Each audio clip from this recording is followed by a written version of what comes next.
How's it going, church? Pastor Caleb here. Hope you're having a fantastic week. Wanted to take a moment just to remind you that this weekend is the finale of our At the Movies series. We've had an incredible 2 weeks, but we have saved the best for last. And so I want to encourage you, invite your friends, invite your family. We've got a seat saved just for you. And so again, American Idol contestant Caleb Flynn, charged with murder, accused of shooting and killing his wife inside their Tipp City home while their 2 children were there. The 37-year-old pleading not guilty in court today. Tanisha Cordell joins us with more. Let me ask you something before we even get started. What if the person you trusted the most, the person who held your hand at the altar, the person who prayed with you, sang worship songs with you, and told the whole world on national television that they love you more than anything? What if that person was the very one who took everything from you? What if the last sound you ever heard was a gunshot fired by the hands that were supposed to protect you? That is not a movie plot. That is not a fictional thriller. That is a real and devastating story of Ashley Flynn, a 37-year-old mother, teacher, volleyball coach, and woman of faith who was found shot to death in her own bed on February 16th, 2026, in Tipp City, Ohio, while her 2 young daughters slept just down the hall. And if that already has your stomach in knots, just wait, because this story gets darker before it gets any clearer. Before you go any further, if this is your first time here, please take 2 seconds to like this video, subscribe to Shadow Crime, and click that bell icon so you never miss a story like this one. We cover the cases that shake communities, the ones that make you question everything you thought you knew about the people closest to you. Now let us get into it. Ashley Flynn was not just a name in a headline. She was a real woman who lit up every room she walked into. She was the kind of person who remembered your name, checked on you when you were going through something, and showed up for others without being asked. People who knew her from Tipp City schools describe her as warm, devoted, and genuinely passionate about the young people she worked with. She had been a full-time elementary school teacher before transitioning to substitute teaching, and she also coached 7th grade girls volleyball at Tippecanoe Middle School. She was not just doing a job. She was building into kids, pouring into them, cheering for them, and showing up for them in ways that went far beyond the classroom or the court. She was also deeply rooted in her faith. For the past year before her death, she had been teaching at LifeWise Academy, a nonprofit program that brings Bible-based education to public school children off campus. Her faith was not just something she wore on Sundays. It was woven into how she lived, how she taught, and how she loved her 2 daughters. And her daughters. Let that sit for a moment. 2 little girls, elementary school age, were asleep in their bedrooms on the night their mother was murdered. They did not wake up. They had no idea what was happening just down the hall from them. And when morning came, their world would never be the same again. Former American Idol contestant Caleb Flynn, charged with murder, accused of shooting and killing his wife inside their Tipp City home while their 2 children were there. The 37-year-old pleading not guilty in court today. Tanisha Cordell joins us with more. Yeah, guys, so Caleb Flynn is facing 5 felony charges. Murder, of course, is on the table, but also 2 counts of felonious assault and another 2 counts of tampering with evidence. Those charges stemming from days of investigation. Authorities really combing through evidence, including this, a 911 call made by Caleb Flynn moments after the shooting. We got a copy of that 911 call. It lasts nearly 8 minutes. That call coming in and made early Monday morning around 2:30 after that shooting again at Flynn's Tipp City home on Cunningham Court. You can hear him frantic, asking police to hurry, saying someone broke into the home and shot his wife. He mentioned his daughters were in their bedroom sleeping at the time, then goes on to explain to dispatchers that his wife, Ashley Flynn, was shot in the head, a warning this may be triggering to hear. Her face is white as good ghost, please. Okay, whose face? My wife's face. Your wife's face? The one, yes, the one who was shot. She was what? Shot, I said. Okay, where was she shot at? In the head. I hope there's blood everywhere. Really disturbing there. Now, we know Caleb's wife, Ashley, was a substitute teacher and former teacher with Tipp City schools. She was also a middle school volleyball coach. The school district posting on social media, sharing condolences. As for Caleb Flynn, well, his bond is set at $2 million. He has a prelim hearing set for Thursday next week. In the studio, I'm Tanisha Cordell, Fox 19 Now. Now, let's talk about Caleb Flynn, because you need to understand who this man presented himself to be before we get into what he is now accused of doing. Caleb Flynn was not some stranger off the street. He was a worship pastor, a man who stood on stage every Sunday at Christian Life Center in Dayton, Ohio, leading the congregation in praise and worship. He had a microphone in his hand, a smile on his face, and a Bible close to his chest. People looked up to him. They trusted him. He was a guy who set the spiritual tone for the entire room every single week. And here is where it gets even more interesting. Back in 2013, Caleb Flynn auditioned for season 12 of American Idol. And when the cameras were rolling and he had the attention of the entire country, do you know what he said? He looked straight into that camera and said, "I absolutely love the Lord. I love my wife more than anything. She is very, very, very pretty." The whole country saw that. Ashley probably watched that back and felt her heart swell with pride. That was her husband telling the world how much he loved her. Now, fast forward to February 16th, 2026. That same man, the worship pastor, the American Idol contestant, the husband who professes love on national television, is sitting in a jail cell charged with murdering that very woman. I need you to really sit with that for a second. Now, here is where the timeline of that night starts to get very telling. At 2:31 in the morning, police receive a call reporting a burglary in progress at the Flynn home located on Cunningham Court in Tipp City.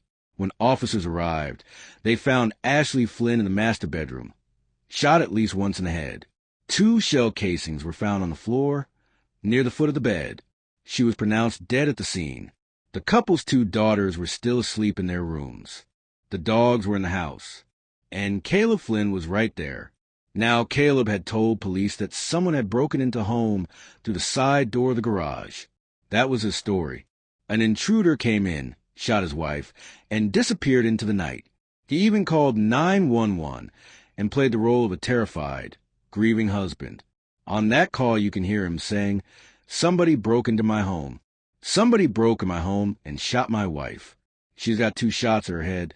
There's blood everywhere. Oh my God. Oh my God. Oh my God." Convincing, right? Maybe. But here's the thing about staging a crime scene. You have to get every single detail right. And Caleb Flynn did not.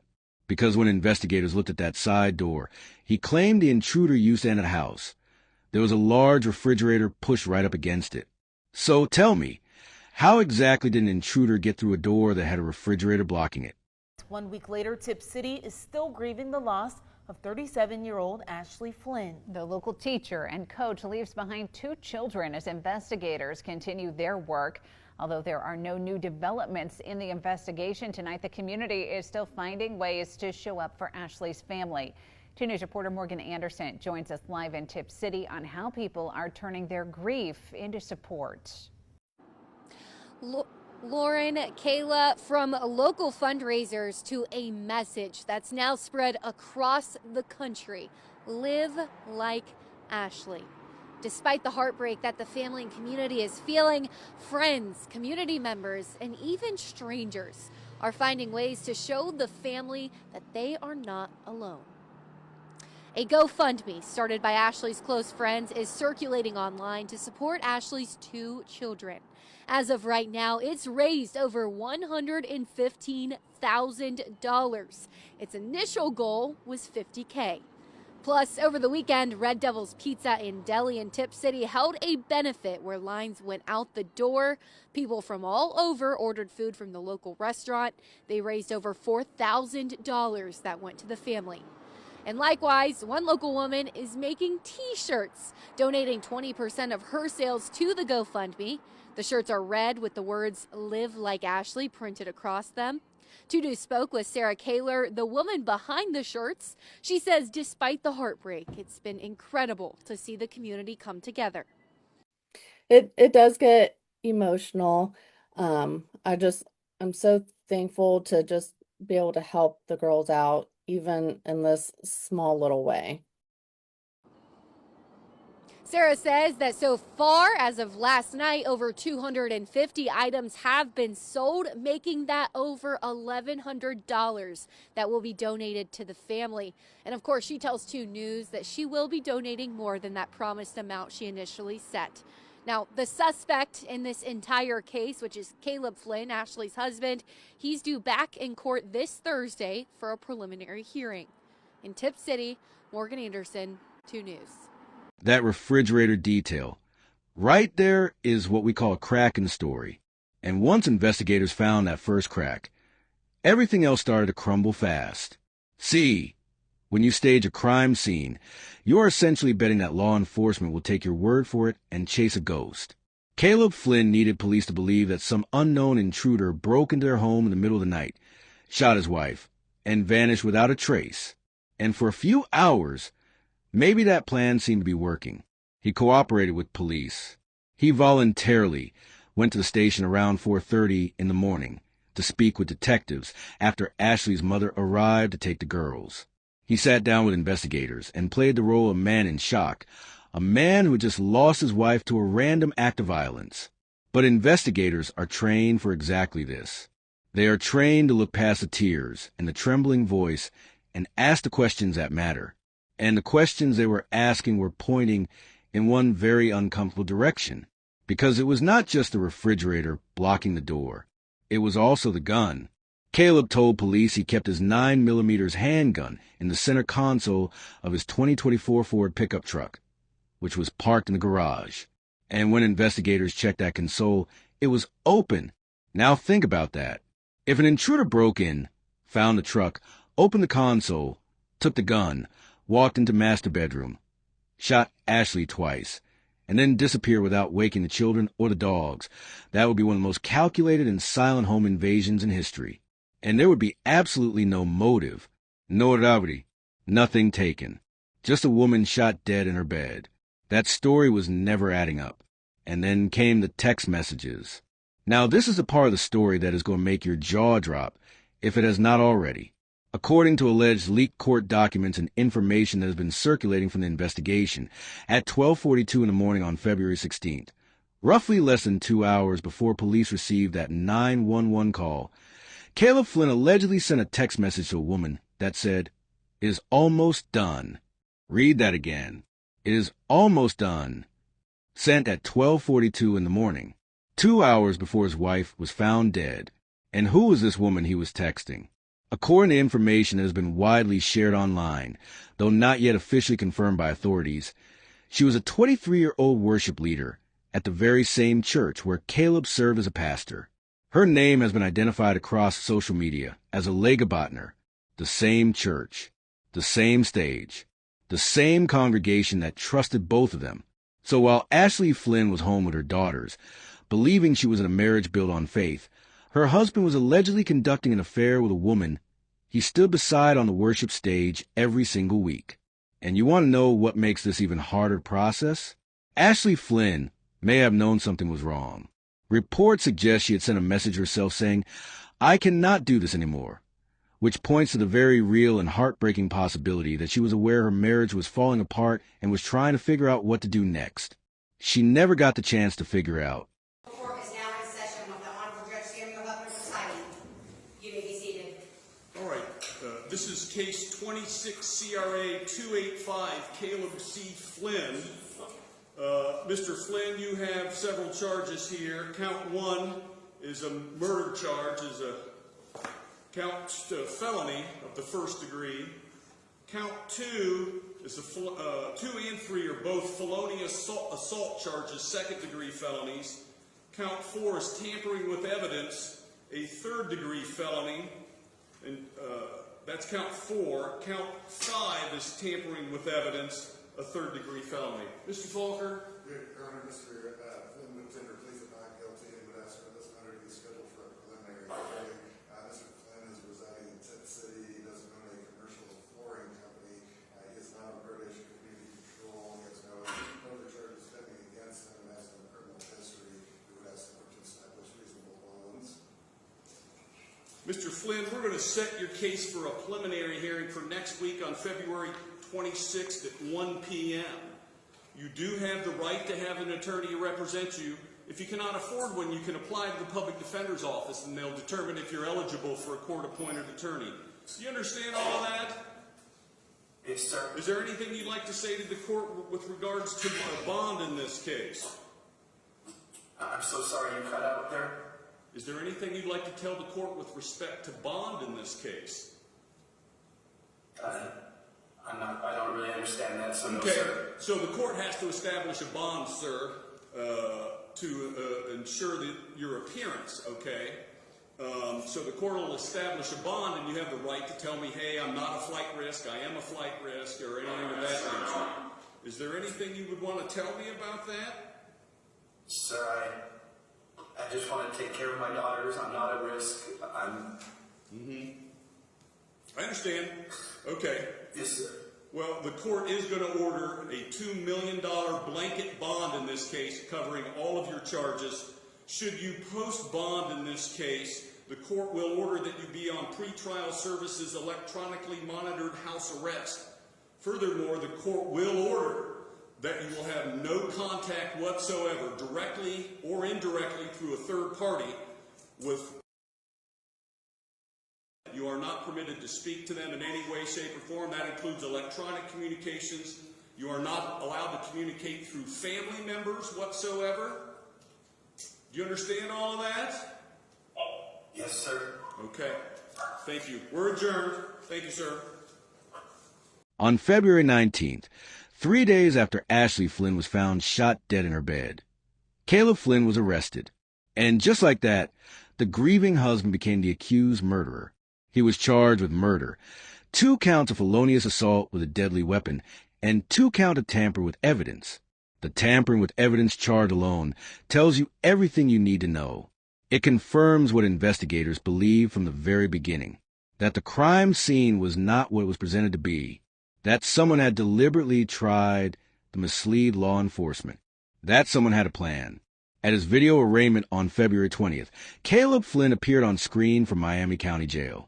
And when the judge gave him an opportunity to speak regarding his bond, do you know what he said? He said, "I just want to take care of my daughters. I am not a risk." The bond was set at $2 million, and the judge ordered him to have absolutely no contact with his minor children, the very daughters he claimed he wanted to take care of. His defense attorney, L. Patrick Mulligan, came out swinging. He questioned the speed of the investigation, saying it was disturbing how quickly everything moved. He raised the possibility of a wrongful conviction and argued that the $2 million bond was unnecessarily high, even going as far as saying it denied Caleb the opportunity to attend his wife's funeral. A funeral, by the way, that the church had originally planned to hold publicly before quietly announcing it would be a private, invite-only service instead, out of respect for all the families involved. Ashley's family released a statement that was nothing short of heartbreaking. They said she brought endless light to their world and that their hearts were shattered, but they also made it clear that they trusted the arrest. They said after speaking with both local police and federal authorities, they were confident the proper steps had been taken and that the process was being handled appropriately. That is a family choosing to hold themselves together in the middle of absolute devastation, and that takes a strength most of us will never fully understand. The community of Tipp City has been shaken to its core. Students who Ashley coached, parents whose children she taught, members of the congregation who sat in those pews every Sunday. They are all left trying to make sense of something that simply does not make sense. A woman who gave so much of herself to others was allegedly taken by the one person she gave the most to. So here are the questions I want to leave you with today. How well do we really know the people we share our lives with? How many people are living double lives behind the cover of faith, community, and family? And what does it say about us as human beings that someone can stand on a stage and lead worship on Sunday, then allegedly plan to murder their spouse by Monday? Ashley Flynn deserved better. Her daughters deserve better. And the truth, no matter how uncomfortable it is, deserves to be told. If the story moved you, if it made you think, if it made you feel something, then do not keep it to yourself. Like this video, share it with someone, subscribe to Shadow Crime, and hit that bell icon so you're always the first to know when we drop a new case. We will keep telling these stories until every name gets the justice it deserves. Rest in peace, Ashley Flynn.